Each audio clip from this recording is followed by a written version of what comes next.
കേരളത്തിലെ ഇടതുപക്ഷ രാഷ്ട്രീയ ചരിത്രത്തിൽ മുമ്പെങ്ങുമില്ലാത്ത വിധം വ്യക്തിപരമായ ആരോപണങ്ങളും രാഷ്ട്രീയ ധാർമ്മികതയും തമ്മിലുള്ള സംഘർഷം മുറുകുന്ന കാഴ്ചയാണ് ഇപ്പോൾ കാണുന്നത്. ഗതാഗത മന്ത്രി കെ ഗണേഷ് കുമാറിനെതിരെ അദ്ദേഹത്തിന്റെ ഭാര്യ ബിന്ദു മേനോൻ ഉന്നയിച്ച ആരോപണങ്ങളും അതിൽ മുഖ്യമന്ത്രി പിണറായി വിജയൻ പുലർത്തുന്ന മൗനവും വലിയ ചോദ്യചിഹ്നമായി മാറിക്കഴിഞ്ഞു. ഈ സാഹചര്യത്തിലാണ് ഇടത് ചിന്താഗതിക്കാരനും മുതിർന്ന മാധ്യമപ്രവർത്തകനുമായ ശക്തിധരൻ തന്റെ ഫേസ്ബുക്ക് കുറിപ്പിലൂടെ സർക്കാരിനെയും മുഖ്യമന്ത്രിയും അതിശക്തമായി കടന്നാക്രമിച്ചത്. കേരളത്തിലെ പാരമ്പര്യമുള്ള രാഷ്ട്രീയ കുടുംബമായ കീഴൂട്ട് കുടുംബത്തിലെ അവസാനത്തെ ആൺതരി സമൂഹത്തിന് നൽകിയ ക്ഷതം അത്രമേൽ വലുതാണെന്ന് അദ്ദേഹം വാദിക്കുന്നു. രാഷ്ട്രീയ അധികാരം ഉപയോഗിച്ച് വ്യക്തിജീവിതത്തിലെ വൈകല്യങ്ങളെ മറച്ചു പിടിക്കുന്ന രീതിയെയാണ് അദ്ദേഹം പ്രധാനമായും ചോദ്യം ചെയ്യുന്നത്. മന്ത്രി മന്ദിരത്തിൽ അതിക്രമിച്ചു കയറുന്നവർ മർദ്ദിച്ചിട്ടും അതിനെ പ്രതിരോധിക്കാൻ കഴിയാത്ത അവസ്ഥയിലുള്ള ഒരു മന്ത്രിയെ എന്തിനാണ് കേരളം പേറുന്നതെന്നായിരുന്നു അദ്ദേഹത്തിന്റെ പ്രധാന ചോദ്യം. ശക്തിധരന്റെ കുറിപ്പിലെ ഏറ്റവും ശ്രദ്ധേയമായ ഭാഗം മുഖ്യമന്ത്രി പിണറായി വിജയനോടുള്ള ചോദ്യങ്ങളാണ്. മുഖ്യമന്ത്രി അങ്ങ് എന്തിനാണ് ഇതുപോലുള്ള പാഷണം കീഴൂട്ട മാടമ്പികളെ ഭയക്കുന്നത് എന്ന ചോദ്യം രാഷ്ട്രീയ വൃത്തങ്ങളിൽ വലിയ ചർച്ചയായി. ധാർമ്മികതയുടെ അംശം പോലും ബാക്കിയില്ലാത്ത ഇത്തരം വ്യക്തികളെ മന്ത്രിസഭയിൽ നിലനിർത്തുന്നതിലൂടെ ഇടതുപക്ഷത്തിന്റെ സൽപ്പേരിന് കളങ്കമുണ്ടാകുന്നുവെന്നും അദ്ദേഹം മുന്നറിയിപ്പ് നൽകി. ഒരു കരുത്തുള്ള വീട്ടമ്മയുടെ ഇടിയുടെ ആക്കം എത്രയാണെന്ന് മന്ത്രി മന്ദിരത്തിൽ വെച്ച് ഗണേഷ് പഠിക്കുകയാണെന്ന ശക്തിധരന്റെ പരാമർശം മന്ത്രിയുടെ സ്വകാര്യ ജീവിതത്തിലെ തകർച്ചകളെ പരസ്യമായി പരിഹസിക്കുന്നതായിരുന്നു.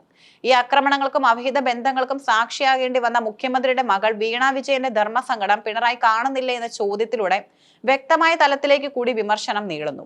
തങ്ങളുടെ ജനപ്രതിനിധി എങ്ങനെയുള്ളവനാകണമെന്ന കാര്യത്തിൽ പത്തനാപുരത്തെ വോട്ടർമാർക്ക് ജാഗ്രത കുറവുണ്ടെന്നാണ് ശക്തിധരൻ ആരോപിക്കുന്നത്. 5000 കെട്ടിയോൾമാരെ വെച്ച് പൊറപ്പിക്കുന്ന ഒരു സ്ത്രീ ലംബടനെ വേണം തങ്ങളെ ഭരിക്കാൻ എന്ന് പത്തനാപുരത്തെ ജനങ്ങൾ ചിന്തിച്ചാൽ തെറ്റു പറയാനാവില്ല എന്ന അദ്ദേഹത്തിന്റെ വാക്കുകൾ വോട്ടർമാരുടെ കടുത്ത അമർഷമാണ് പ്രകടിപ്പിക്കുന്നത്. മന്ത്രിയുടെ പ്രണയിനികളുടെ എണ്ണം 5000-ൽ നിന്നും 10,000-ആയി ഉയർത്താൻ ആവശ്യമായ കായബലവും ശരീരപുഷ്ടിയും നൽകാൻ പത്തനാപുരത്തുകാർക്ക് കഴിയട്ടെ എന്ന അദ്ദേഹത്തിന്റെ ശാപം കലർന്ന പരിഹാസം വലിയ വിവാദമായിട്ടുണ്ട്. KCB-യിലെയും KSRTC-യിലെയും തൊഴിലാളികളോട് ഗണേഷ് കുമാർ കാട്ടിയ ക്രൂരതകൾക്ക് ലഭിക്കുന്ന കാവ്യനീതി മാത്രമാണ് ഇപ്പോഴത്തെ അടികൊള്ളൽ എന്ന് ശക്തിധരൻ ചൂണ്ടിക്കാട്ടുന്നു. ഭരണാധികാരി എന്ന നിലയിൽ താഴെത്തട്ടിലുള്ള ഉദ്യോഗസ്ഥരോടും തൊഴിലാളികളോടും കാണിച്ച അഹങ്കാരത്തിന് കാലം കാത്തുവെച്ച ശിക്ഷയാണിതെന്നാണ് അദ്ദേഹത്തിന്റെ പക്ഷം. അനന്തപുരിയിലെ ഒട്ടേറെ അമ്മമാരുടെ കണ്ണീർ കണങ്ങൾ ബാക്കിയുണ്ടെന്ന പരാമർശം മുൻകാലങ്ങളിൽ ഗണേഷ് കുമാറിൽ നിന്നും നീതി ലഭിക്കാത്തവരെ ഉദ്ദേശിച്ചിട്ടുള്ളതാണ്. പഴയ സോളാർ വിവാദ കാലത്ത് ഗണേഷ് കുമാറിന് മന്ത്രിസ്ഥാനം നഷ്ടമായ സാഹചര്യം വീണ്ടും ഓർമ്മിപ്പിക്കുകയാണ് പ്രതിപക്ഷം. അന്ന് ശാലു മേനോനും സരിതയുമായിരുന്നു ചർച്ചകളിലെങ്കിൽ ഇന്ന് പുതിയ പേരുകൾ ഉയർന്നു വരുന്നു. ഒരു മന്ത്രിയുടെ സ്വകാര്യ ജീവിതത്തിലെ പ്രശ്നങ്ങൾ സംസ്ഥാന ഭരണത്തെ ബാധിക്കുമ്പോൾ അത് തടയാൻ മുഖ്യമന്ത്രിക്ക് കഴിയുന്നില്ല എന്നത് സർക്കാരിന്റെ വലിയ പരാജയമായി ചൂണ്ടിക്കാണിക്കപ്പെടുന്നു. ബിന്ദു മേനോൻ പോലീസിൽ പരാതി നൽകാൻ തയ്യാറാകാത്തത് കൊണ്ട് മാത്രമാണ് ഗണേഷിന് ഇപ്പോൾ മന്ത്രിസ്ഥാനത്ത് തുടരാൻ സാധിക്കുന്നെന്ന വസ്തുത നിലനിൽക്കുന്നുണ്ട്.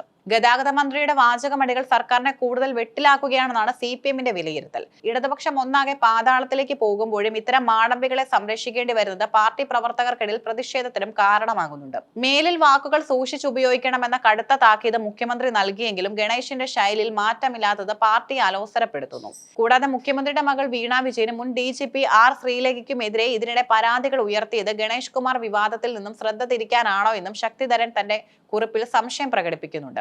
രാഷ്ട്രീയ പ്രതിസന്ധികൾ ഉണ്ടാകുമ്പോൾ പുതിയ വിവാദങ്ങൾ സൃഷ്ടിച്ച് പഴയവയെ മറക്കാനുള്ള തന്ത്രമാണ് സർക്കാർ പയറ്റുന്നതെന്നാണ് ആരോപണം. ശക്തിധരന്റെ വിമർശനങ്ങൾ കേരളത്തിലെ രാഷ്ട്രീയ സംസ്കാരത്തിൽ വരാനിരിക്കുന്ന വലിയ മാറ്റങ്ങളുടെ സൂചനയാണ്.